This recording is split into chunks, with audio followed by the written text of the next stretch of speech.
Hello. One of the features of Christmas television up until a few years ago was the Morecambe and Wise show. And they would invariably invite some celebrity to come and share with them in the fun making. The best known of these, I think, is the Andre Previn visit in 1971. And I've put a link to you being able to watch this if you want to spend 12 or 15 minutes of laughter. It's in my comment to this video. But the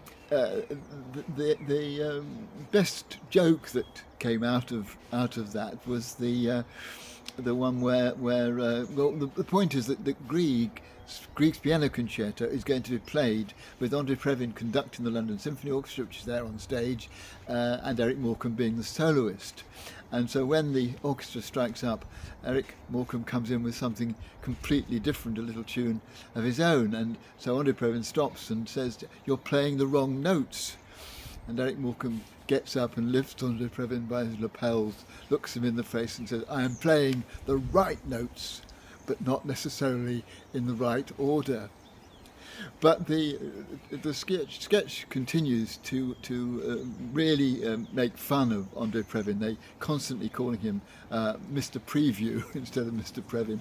And when Eric Morecambe doesn't come in at the right moment, and Andre Previn complains, Eric Morecambe says, "Well, it's because the lid of the piano is in the way and I can't see you. What you have to do is jump up and down when you want me to come in." And so Andre Previn gamely plays along with this. He's generally being mocked and made fun of. He gives as good as he gets. He doesn't want to stay initially, and he says he'll just go and get his baton, and Eric Morecambe says, "Well, okay," and Andre Previn says it's in Chicago. So there's a kind of banter goes on, but Andre Previn is there quite happily, having fun made of him and being laughed at. And I just think that today I want to say how good it is when we can let people laugh at us, when we don't hold ourselves to be so serious and so important that it matters if we make a mistake or we do something that deserves laughter from others. It doesn't matter, and if we can laugh at ourselves, that's so important. It's all a question of ego, isn't it? I mean, it can be very painful to be laughed at. It makes us feel very small. I mean, being ignored is bad enough, but being laughed at is even worse. It diminishes us, and we don't like it.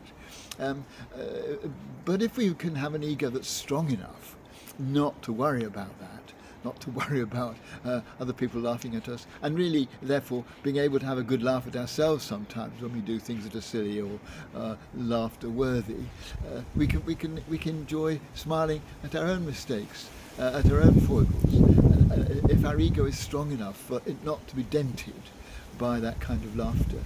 And so I think we just need to learn to be so confident in ourselves, if we possibly can, that we can have the fun, not only of sharing in other people's laughter of us, but of occasionally having a good laugh at ourselves.